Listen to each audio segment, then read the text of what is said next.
For 3 millennia, the ancient Egyptians were ruled by pharaohs. These powerful monarchs were more than just kings. They were considered living gods, intermediaries between the people and the divine. From monumental architecture to intricate religious beliefs, the legacy of the pharaohs continues to captivate us today. Their story is one of ambition, innovation, and ultimately the cyclical nature of power. Egyptian art, religion, and technology spread throughout the ancient world. They engaged in trade and diplomacy with neighboring civilizations. They also waged wars to expand their territory and influence. The pharaohs were not only powerful rulers, but also patrons of the arts and sciences. They commissioned the construction of magnificent temples and tombs. These works of art provide us with invaluable insights into ancient Egyptian beliefs and daily life.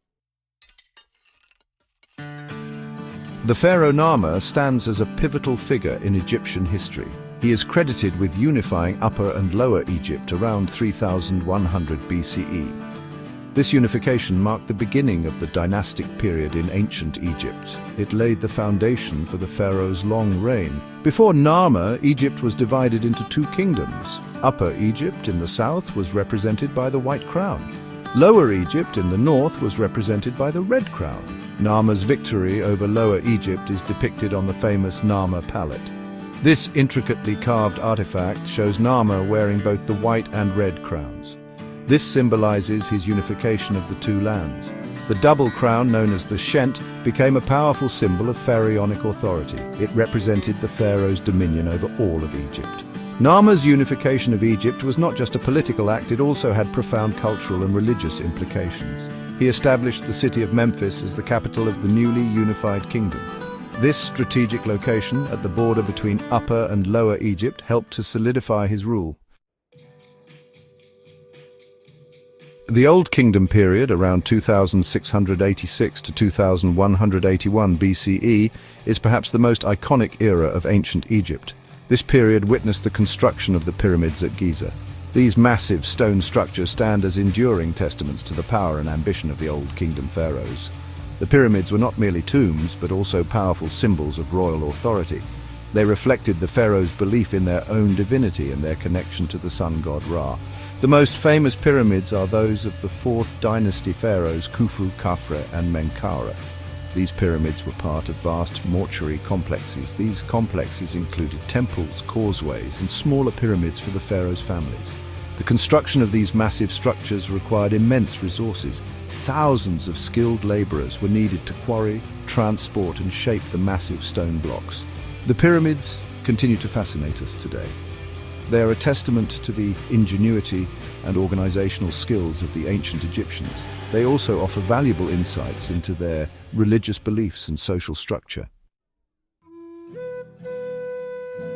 After a period of decline and disunity known as the First Intermediate Period, Egypt was reunited under Mentuhotep II of Thebes. This reunification marked the beginning of the Middle Kingdom, around 2055 to 1650 BCE. The Middle Kingdom pharaohs restored order and stability to Egypt. They focused on expanding trade and strengthening the kingdom's defenses. They also undertook ambitious building projects, including the construction of new temples and irrigation canals. The Middle Kingdom was a time of renewed prosperity and cultural flourishing. Literature and the arts thrived during this period. The pharaohs of the Middle Kingdom were keen patrons of the arts. They commissioned the creation of exquisite jewelry, sculptures, and tomb paintings. These works of art reflect the refined tastes and religious beliefs of the time. One notable Middle Kingdom pharaoh was Senusret III. He undertook military campaigns to secure Egypt's borders and expand its influence. The New Kingdom, around 1550 to 1069 BCE, marked the zenith of pharaonic power. This period saw Egypt transform into a mighty empire. The New Kingdom pharaohs expelled the Hyksos and expanded Egypt's borders far beyond its traditional boundaries. They conquered Nubia to the south and extended their control into the Levant to the north. The New Kingdom was a time of great wealth and military might. It was also an era of remarkable cultural achievements. One of the most famous New Kingdom pharaohs was Hatshepsut. She was one of the few women to rule Egypt as pharaoh. Hatshepsut is known for her successful reign.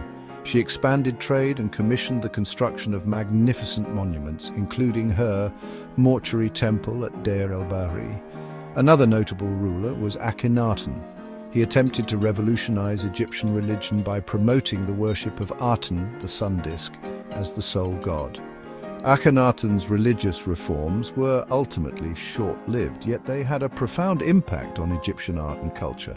Tutankhamun, Akhenaten's son, is perhaps the most famous pharaoh today. This is largely due to the discovery of his nearly intact tomb in 1922.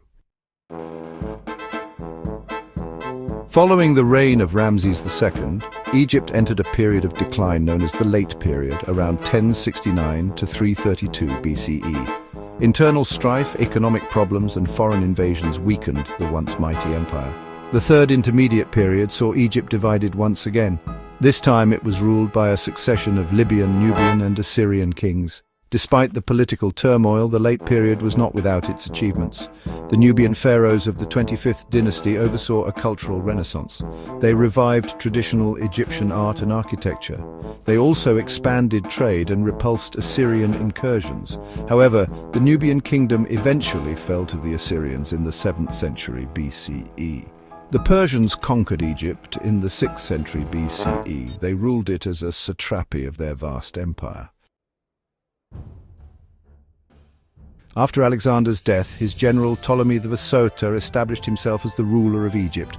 He founded the Ptolemaic dynasty, which would rule Egypt for the next 3 centuries. The Ptolemies were of Macedonian Greek origin. They adopted many Egyptian customs and presented themselves as pharaohs to legitimize their rule. They also founded the city of Alexandria, which became a renowned center of learning and culture. The Ptolemaic period was a time of economic prosperity and cultural exchange between Greeks and Egyptians. The Ptolemies continued the pharaonic tradition of temple building and patronizing the arts. However, they also introduced Greek artistic and architectural styles to Egypt. This resulted in a unique blend of Egyptian and Greek elements. The most famous Ptolemaic ruler was Cleopatra Philopator. She was the last active pharaoh of ancient Egypt. Cleopatra was a shrewd politician and a skilled diplomat. The pharaoh's reign may have ended over 2,000 years ago, but their legacy continues to captivate us today. The pyramids, temples, and tombs they left behind are a testament to their ambition, power, and artistic sensibilities. These monuments continue to draw millions of visitors each year. They inspire awe and wonder at the ingenuity and skill of the ancient Egyptians. The pharaoh's influence can also be seen in our language, art, and architecture. Words like pharaoh and obelisk have their roots in ancient Egypt. Egyptian motifs, such as the Sphinx and the scarab beetle, can be found in art and architecture around the world. The pharaoh's story is a reminder of the cyclical nature of power and the enduring legacy of human civilization. The study of ancient Egypt remains a vibrant field. New discoveries are constantly being made.